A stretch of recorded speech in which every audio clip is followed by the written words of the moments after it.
Justice ಎಲ್ಲ ಕೂಡ ಬರ್ತಾ ಇದ್ದಾರೆ. ಪ್ರಮುಖವಾಗಿ ಈಗಾಗಲೇ ಸೋಮವಾರದಿಂದ ದರ ಏರಿಕೆ ಆಗ್ತಿರುವಂಥದ್ದು. ಈ ವಿಚಾರಕ್ಕೆ ಸಂಬಂಧಪಟ್ಟಂತೆ ಈಗಾಗಲೇ ಸಂಸದರಾಗಿರುವಂತಹ PC ಮೋಹನ್ ಅವರು ರಾಜ್ಯ ಸರ್ಕಾರ ದಿವಾಳಿ ಆಗಿರೋದಕ್ಕೆ ಇದು ಬೆಸ್ಟ್ ಎಕ್ಸಾಂಪಲ್ ಅನ್ನೋಂಥ ರೀತಿಯಲ್ಲಿ ಟ್ವೀಟ್ ಕೂಡ ಮಾಡಿದ್ದಾರೆ. ತಾವೇನು ಹೇಳ್ತೀರಾ? ಈಗ PC ಮೋಹನ್ ಅವರು ಇದು 3ನೇ ಸಲ MP. ಅದಕ್ಕೆ ಮುಂಚೆ ನಮ್ಮ ಜೊತೆ 2 ಸಲ MLA ಆಗಿದ್ದರು.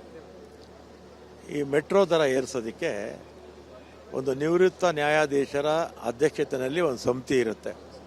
ಕೇಂದ್ರದ ಒಬ್ಬ ರೆಪ್ರೆಸೆಂಟೇಟಿವ್ ಇರ್ತಾರೆ, ರಾಜ್ಯದ ಒಬ್ಬ ರೆಪ್ರೆಸೆಂಟೇಟಿವ್ ಇರ್ತಾರೆ. ನಮ್ಮ ರಾಜ್ಯದ ರೆಪ್ರೆಸೆಂಟೇಟಿವ್ ರಮಣಾರೆಡ್ಡಿಯವರು, ನಿವೃತ್ತ IAS ಅಧಿಕಾರಿ. ಕೇಂದ್ರದವರು ಯಾರೋ ಒಬ್ಬರನ್ನ ಹಾಕಿದ್ದಾರೆ, ಹಿರಿಯ ಅಧಿಕಾರಿನ ಹಾಕಿದ್ದಾರೆ. ಇಲ್ಲಿ ಮೆಟ್ರೋ ಅವ್ರ ಹತ್ರ ಕೇಳಿಕೊಂಡು ಇವ್ರ ಖರ್ಚು ವೆಚ್ಚಗಳೆಲ್ಲ ಕೇಳಿಕೊಂಡು, ಅದೇ ರೀತಿ ಪಬ್ಲಿಕ್ನು ಕೂಡ ಕೇಳಿಕೊಂಡು ಎಷ್ಟು ದರ ಹೆಚ್ಚು ಮಾಡ್ಬೋದು ಅಂತೇಳಿ ಆ ಸಮಿತಿ ಯಾರಿಗೆ ಶಿಫಾರಸು ಮಾಡುತ್ತೆ? ಕೇಂದ್ರಕ್ಕೆ ಶಿಫಾರಸು ಮಾಡುತ್ತೆ.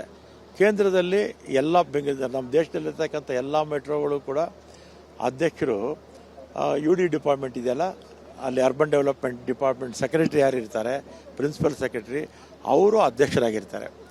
ಈ ಸಮಿತಿಯ ರೆಕಮೆಂಡೇಷನ್ಸ್ನ ಬೇಕಾದ್ರೆ ಕೇಂದ್ರ ಸರ್ಕಾರದಲ್ಲಿರ್ತಕ್ಕಂಥ UD ಸೆಕ್ರೆಟರಿ ಚೇರ್ಮನ್ ಇದ್ದಾರಲ್ಲ, ಎಲ್ಲ ಮೆಟ್ರೋಗೂ ಅವರೇ ಚೇರ್ಮನ್ನು, ಅವರು ರಿಜೆಕ್ಟ್ ಮಾಡ್ಬೋದಿತ್ತು. ಅದು ಕೇಂದ್ರ ಸರ್ಕಾರ ಯಾರ ಅಧೀನದಲ್ಲಿದೆ?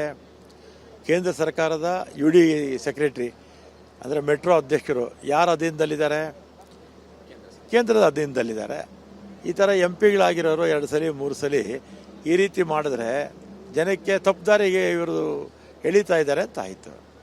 ಆಮೇಲೆ ಹಿಂದೆ ನಾನು ಮೆಟ್ರೋ ಒಂದು ಚಾಲನೆ ಕೊಡೋದಕ್ಕೆ ಪ್ರಧಾನಮಂತ್ರಿಗಳು ಬಂದಿದ್ದರು.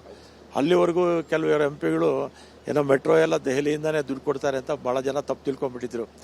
ಆಮೇಲೆ ನಾನು ಕೇಂದ್ರ ಸರ್ಕಾರ ಕೊಡ್ತಾ ಇರ್ತಕ್ಕಂಥದ್ದು ಕೇವಲ 20% ಮೆಟ್ರೋಗೆ, ಉಳಿದ 25-30% ರಾಜ್ಯ ಸರ್ಕಾರ ಕೊಡುತ್ತೆ. ಉಳಿದಿರ್ತಕ್ಕಂಥ 50% ಮೆಟ್ರೋ ಕಂಪ್ನಿ ಅವರು ತಗೊಳ್ತಾರೆ. ಅಂದರೆ 80% ಫಂಡಿಂಗು ರಾಜ್ಯ ಸರ್ಕಾರ, 20% ಕೇಂದ್ರ ಸರ್ಕಾರ ಕೊಡೋದಷ್ಟೇ. ನಾನು ಅವತ್ತು ಹಿಂದಿನ ದಿನ ವಿಧಾನಸೌಧದಲ್ಲೇ ಇದನ್ನು ಪ್ರೆಸ್ ಮೀಟಲ್ಲಿ ಹೇಳಿದೆ.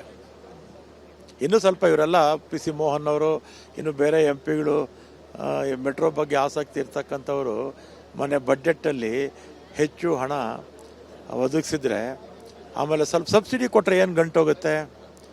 ಈಗ ನಾವು KSRTC BMTCನಲ್ಲಿ ನಾವು ನಷ್ಟ ಆಗುತ್ತೆ ಅಂತ ಗೊತ್ತು, ಆದರೆ ಸಬ್ಸಿಡಿ ದರದಲ್ಲಿ ನಾವು ಪ್ರಯಾಣಕ್ಕೆ ಅವಕಾಶ ಮಾಡಿಕೊಡ್ತೀವಿ.